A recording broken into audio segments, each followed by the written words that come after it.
हमारे साथ मौजूद है जनाब बड़ी सीनियर डॉक्टर शर्जील सौलत, जो कि kidney centre Tabba kidney centre से हैं। हमारे साथ डॉक्टर रोशान शाहिद, यूरोलॉजिस्ट आगा खान यूनिवर्सिटी से हैं। साथ में हमारे साथ गालिब आगा हैं और हमारे साथ मौजूद हैं डॉक्टर बिल्किस शेख। आप तमाम तो लोगों को मैं शो में खुश आमदीद कहती हूँ। और डॉक्टर साहब, सबसे पहले तो मुझे बताएं, ये किडनी की प्रॉब्लम होती क्यों है? जी, किडनी जैसे कि हम सबको पता है कि एक बेसिक मेजर ऑर्गन में आता है, क्योंकि इसको बॉडी में से तमाम फजलात और जो हमारे ऐसी चीज़ें बनती हैं जो बॉडी के लिए नुकसान होती हैं खुराक की ब्रेकडाउन के बाद, उनको इसको अखराज करना है और करना भी पानी की मदद से है। तो किडनी का तो पहले ये बुनियादी फंक्शन उसका मेन ये है, और भी बहुत सारे फंक्शन हैं लेकिन ये मेन फंक्शन है। और फिर उसकी ज़ाहिर बात है कि उसके जो अंदर 10 लाख सेल्स एक किडनी में दिए गए हैं, यानी कि टोटल मिला के 20 लाख सेल्स हैं। तो मैं अक्सर पेशेंट को समझाता हूँ कि ये बैटरी सेल्स की तरह है। ये हमारे ऊपर डिपेंड करता है कि हम उन बैटरी सेल्स को लेके कितना अरसा ज़िंदगी में चलते हैं। और बिल्कुल जैसे वीडियो गेम्स खेलते हैं और दूसरी तरफ से पंच पे पंच आ रहे होते हैं और वो बैटरी लेवल्स लो हो रहे होते हैं, तो इसी तरह हमारी किडनीज़ का भी पूरी ज़िंदगी यही रहता है सिलसिला कि लड़ना है इन्होंने अगेंस्ट ऑल दोज इम्प्योरिटीज़ जो प्रोड्यूस हो रही हैं बॉडी में, और फिर पानी उसकी हेल्प करता है। तो किसी भी जगह पे कोई ऐसी डिज़ीज़, जैसे कि आपने बड़ा अच्छा इंट्रो में बताया कि शुगर है, मैं शुगर ही की बात ले लेते हैं कि अगर डायबिटीज़ है किसी को और वो पूरी बॉडी के सारे ऑर्गन्स को इफेक्ट करती है, लेकिन किडनी से आपने कहा कि शुरू होता है, तो कुछ जैसे किडनीज़ हैं और आइज़ हैं, ये वो जगह हैं जहाँ पे इसको डायग्नोस करना, उसकी कॉम्प्लिकेशंस को आसान होता है। तो एल्ब्यूमिन यूरिया, जो एल्ब्यूमिन प्रोटीन है, वो अगर किडनीज में यूरिन में आनी शुरू हो जाए तो उसको डिटेक्ट करना आसान होता है, और वो इतने माइक्रोस्कोपिक लेवल पे आ रही होती है कि वहाँ से उसको डिटेक्ट करके ठीक करना आसान हो जाता है। इसीलिए डिटेक्शन आसान है और इसीलिए यूरिन के ये रूटीन टेस्ट किए जाते हैं। और यही बेसिकली बुनियादी वजूहत हैं। जैसे अब शुगर है, आपने ब्लड प्रेशर का जिक्र किया, स्टोन डिजीज़ का आपने जिक्र किया, बहुत इंपॉर्टेंट कॉज है। अभी जब बात आगे चलती है तो उसमें मैं आपको बता दूं कि कितने छोटे बच्चे तक इफेक्टेड हैं स्टोन डिजीज़ की वजह से। देखिए, क्योंकि हम तो ये सुना था कि बाकी की आपकी 30 साल से जब आपकी उम्र बढ़ती है तो तब आपको स्टोन हो सकते हैं, तो आप कह रहे हैं कि छोटे बच्चे के भी किडनी में स्टोन्स हो सकते हैं। Is it because of the lots of calcium may be that he is consuming, या क्या हो सकता है? बेसिकली जो हमारे पास ज़्यादा 3 से 4 महीने तक के बच्चे भी स्टोन्स के साथ, दोनों साइड्स के स्टोन के साथ प्रेजेंट करते हैं। यूजुअली इनकी जो मेन कॉज है वो मेल नरिशमेंट है, और ये ज़्यादातर जो बच्चे हैं जो रूरल एरिया से आते हैं, जहाँ पे एक तो गर्मी ज़्यादा है, पानी की कमी है, पानी भी प्योर नहीं है, उसमें भी कुछ इलेक्ट्रोलाइट्स का इशू है, और फिर मेल नरिश्ड है क्योंकि खुराक अच्छी नहीं है और फीड अच्छे नहीं है, तो उसकी वजह से वो स्टोन बनाते हैं। ये बड़े ख़ास किस्म के स्टोन हैं, अमोनियम हाइड्रोजन यूरेट, और काफ़ी इस पर स्टडीज़ और रिसर्च अब पाकिस्तान में हो रहा है, पहले से ज़्यादा नहीं था। और ये इसी एज में इनके किडनीज वीक होने शुरू हो जाते हैं। तो वैसे अगर किडनी रिलेटेड कोई भी अगर इशू हो, आपको तकलीफ, आपको स्टोन होने की तकलीफ तो होगी, लेकिन इसके अलावा भी अगर आपकी किडनीज बाकी फेलियर की तरफ जा रही हैं तो क्या अलामत होगी? अच्छा, इंटरेस्टिंगली पेन एक बहुत बड़ी अलामत है, और ऑफ कोर्स लोग पेन भी जरा गलत समझ रहे थे कि जरा पेन अगर आगे आ रही है तो वो किडनी के मसल्स पेन को भी कंफ्यूज कर देते हैं। खुशकिस्मत हैं वो लोग जिन्हें दर्द होता है किडनी की वजह से, क्योंकि most of the 50% of the time pain नहीं होता। जो बड़े स्टोन्स किडनी में बनते हैं उसमें पेन नहीं होता, ये प्रेजेंटिंग कंप्लेंट नहीं है। दैट्स वाई तो बड़ी चीट करने वाली बीमारी है भाई, तो दैट्स वाई वो प्रेजेंट लेट करते हैं। और फिर हम कहते हैं कि अगर फैमिली हिस्ट्री पॉजिटिव है, आपके आसपास किसी को स्टोन है तो वो इसकी स्क्रीनिंग बहुत ज़रूरी है। कम से कम अल्ट्रासाउंड, और बड़ा आसान हो गया आजकल अल्ट्रासाउंड, तकरीबन हर क्लिनिक में एक अल्ट्रासाउंड मशीन आ गई है, तो उसमें देखने में कोई हर्ज नहीं कि भी स्टोन है कि नहीं। डॉक्टर साहब, ये मुझे बताइए यूटीआई क्या है, और बहुत सारे ऐसे इन्फेक्शंस हैं किडनी रिलेटेड, वो कौन कौन से हैं जो हमें मालूम ही नहीं है? जी, यूटीआई यूरिनरी ट्रैक्ट इन्फेक्शन को एब्रीविएशन है, और लेकिन एक मिसनॉमर भी है, क्योंकि कभी भी पेशेंट जब आपके पास मेल हो, फीमेल हो, बच्चे हों, या जब भी आते हैं और वो ये कहते हैं कि हमें तो इन्फेक्शन है, वो खुद डायग्नोस करके आते हैं, और उसकी वजह ये है कि सुनी सुनाई बात है, या फिर कई दफ़ा लोकल जनरल प्रैक्टिशनर्स ये उनके जहन में डाल देते हैं कि आपको तो इन्फेक्शन है, ये मेडिसिन खानी है। यूटीआई एक प्रॉपर डेफिनेशन है एक इस चीज़ की कि एक ख़ास अमाउंट बैक्टीरिया की यूरिन में होनी चाहिए और कैलकुलेट होनी चाहिए और फिर ऑर्गेनिज्म पता होना चाहिए कि क्या ऑर्गेनिज्म है, तो उसी को यूटीआई कह सकते हैं। तो इस एक तरह से सोसाइटी में एक मिसनॉमर है, एक लफ्ज़ है जो यूज़ हो रहा है लेकिन होती नहीं है। अच्छा, मोस्ट ऑफ द टाइम जो आते हैं ये इन्फेक्शन वाले और मल्टीपल एंटीबायोटिक्स लेके खा के, कभी खुद सेल्फ मेडिकेशन, हम अभी जिक्र भी आप कर रहे थे, और इसके अलावा कभी कभी डॉक्टर्स भी प्रिस्क्राइब कर देते हैं antibiotics without doing a urine culture test. एक वाइड टेस्ट है यूरिन कल्चर, यूरिन डीआर की भी इंपॉर्टेंस है, लेकिन यूरिन कल्चर आइडेंटिफाई करेगा ऑर्गेनिज्म क्या। जब तक वो ना हो हम लेबल नहीं कर सकते, और एंटीबायोटिक नहीं देनी चाहिए जब तक कि फीवर ना हो। तो फीवर हो या सीवियर सिम्टम्स हो तो फिर एंटीबायोटिक की इंडिकेशन है, अदरवाइज यही तो मिसयूज़ हो रहा है एंटीबायोटिक्स का। और ऐसे भी अब तो पेशेंट आते हैं जिसमें कल्चर होता है लेकिन एंटीबायोटिक उसमें कोई भी सेंसिटिव नहीं होती, रेजिस्टेंट है, तो बिल्कुल ख़त्म होती जा रही है एंटीबायोटिक्स। और अल्टीमेटली एक टाइम आएगा, मैं और हम सब परेशान हैं इस बारे में, कि एंटीबायोटिक्स बचेंगी नहीं कि जिससे हम ट्रीट कर सकें। कि सर बाकी हम लोगों ने इतनी बिला वजह एंटीबायोटिक्स का इस्तेमाल करना शुरू कर दिया जिसकी वजह से जब हमें ज़रूरत होती है तो उस वक्त तो एंटीबायोटिक्स आपकी बॉडी में काम ही नहीं कर रही होती। बिल्कुल, और तो इसीलिए इम्पॉर्टेंट है कि इन्फेक्शन को समझें कि कल्चर जो बताएगा तो फिर इन्फेक्शन है, अदरवाइज बाकी चीज़ों को हम लोअर यूरिनरी ट्रैक्ट सिम्टम्स कहते हैं, जो कि सिर्फ सिम्टम्स हैं।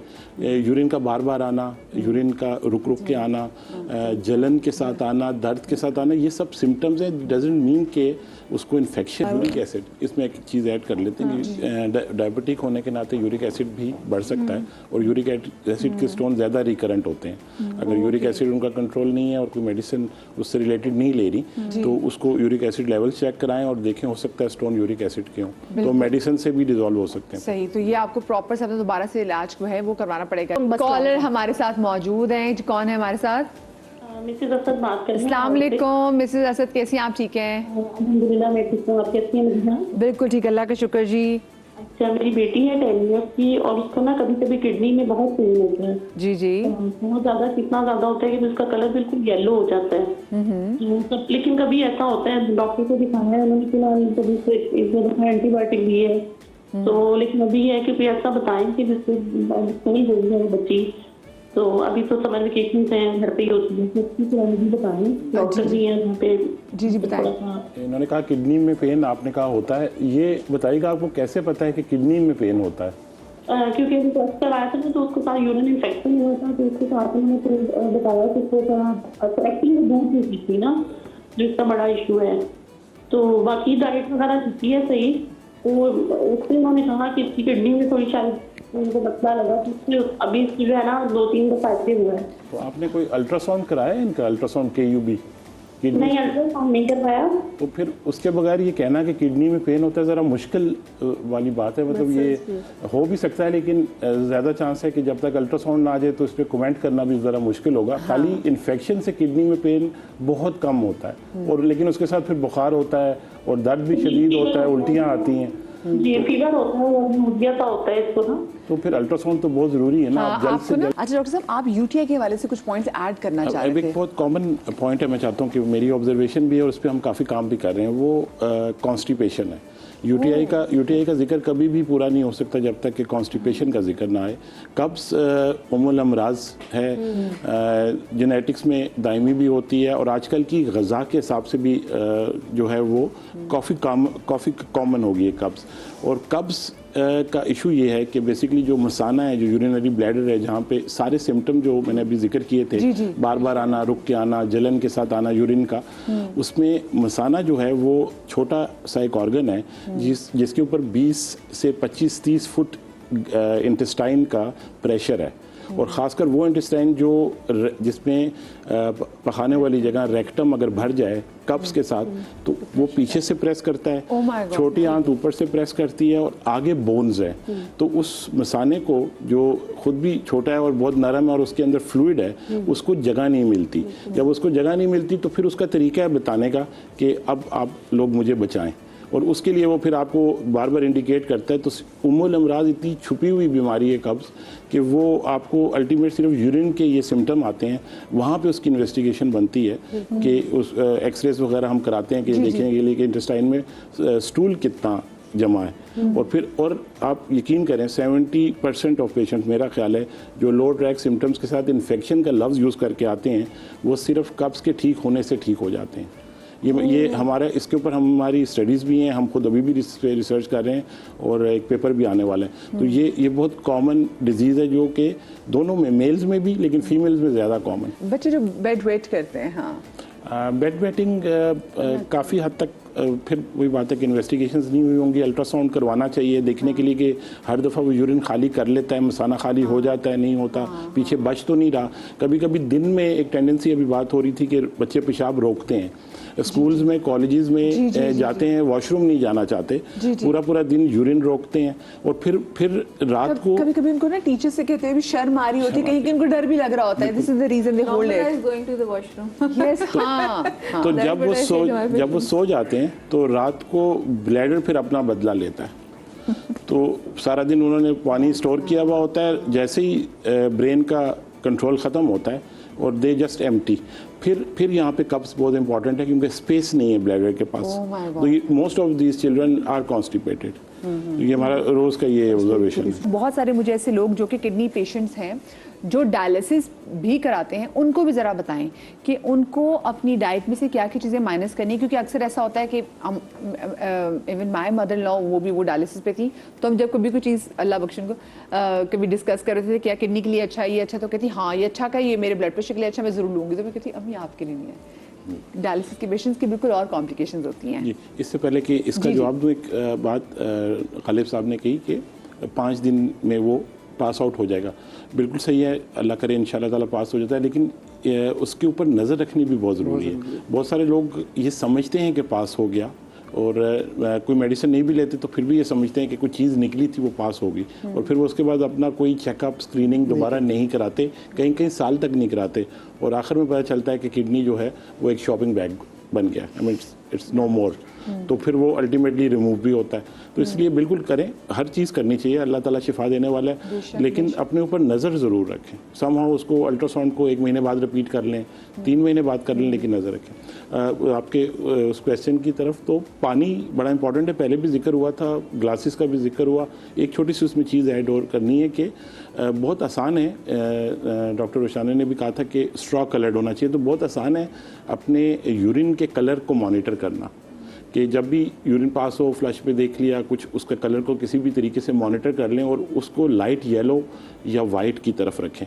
जैसे ही वो डार्क होता है उसका मतलब है कि आपने अभी पिछले जो 2-3 घंटे गुजरे उसमें पानी का इंटेक अच्छा नहीं किया। तो डिपेंड करता है कि एनवायरनमेंट पे, लेकिन ऑफ कोर्स कि पानी ही इम्पॉर्टेंट है और उसका कलर आपको बहुत बड़ा इंडिकेटर है कुदरती तौर पे। मुझे बताएं, ये जो हम बहुत ज़्यादती कर देते हैं कि हम अपने कॉफ़ी बहुत ज़्यादा पीते हैं और हम ये चाय का इस्तेमाल बहुत ज़्यादा करते हैं, does it also affected? Effect बिल्कुल है, क्योंकि चाय में और कॉफ़ी में कुछ ऑक्सलेट्स की भी है। किसी हद तक मिल्क, ब्लैक कॉफ़ी डिफरेंट तरीके से इफेक्ट करती है और मिल्क वाली कॉफ़ी का डिफरेंट है। तो वो ये बात भी पहले अभी जिक्र हो चुका है कि मिल्क उसको न्यूट्रलाइज करता है, ऑक्सलेट्स को स्टमक में, तो फिर ऑक्सलेट्स की ऑब्जॉर्प्शन किडनी की तरफ नहीं जाती बल्कि गट की तरफ से निकल जाती है। तो कहीं ना कहीं न्यूट्रलाइज करना ज़रूरी है। आम में ऑक्सलेट है, मैं मिसाल देता हूँ, आजकल सीज़न भी आम का, लेकिन आपको अगर या इनको पता भी होगा कि एक टोटका है कि कच्ची लस्सी, जो जिक्र आपने किया था कि जब भी आम खाएं आम के साथ, हमारे पंजाब में तो होता है, आपने बहुत कॉमन है, और वो उसको न्यूट्रलाइज करने के लिए कहते हैं उसकी हिद्दत को कम करता है। तो इस तरह की कोई भी चीज़ करें तो फिर न्यूट्रलाइज करने के टोटके मौजूद हैं, उस पर अमल करना ज़रूरी है, लेकिन ऑफ कोर्स पानी मेन टैगलाइन होगी इसमें। सही। डॉक्टर साहब, आप क्या सजेस्ट करना चाहेंगे कि क्या चीज़ डूज में और क्या चीज़ डोंट में है? तो डाइट काफ़ी तो बता दी इन्होंने, डाइट बैलेंस करना बहुत ज़रूरी है। तो ये नहीं है कि अब एक चीज़, कुछ 5-6 चीज़ें कुछ घरों में ज़्यादा यूज़ होती हैं तो वो ज़्यादा ही यूज़ होती हैं, लेकिन बैलेंस नहीं करते कि कोई चीज़ बिल्कुल ही नहीं यूज़ हो रही। लेमन जूस इन्होंने भी जिक्र किया, बल्कि आपा ने भी जिक्र किया कि लेमन जूस बहुत ज़रूरी है। इसमें पोटेशियम सिट्रेट है, इसकी केमिकल जो कॉम्पोजिशन है, पोटेशियम भी स्टोन बनने से रोकता है और सिट्रेट भी स्टोन बनने से रोकता है हमारी पॉपुलेशन में। ये दोनों चीज़ों की कमी है, इसी वजह से स्टोन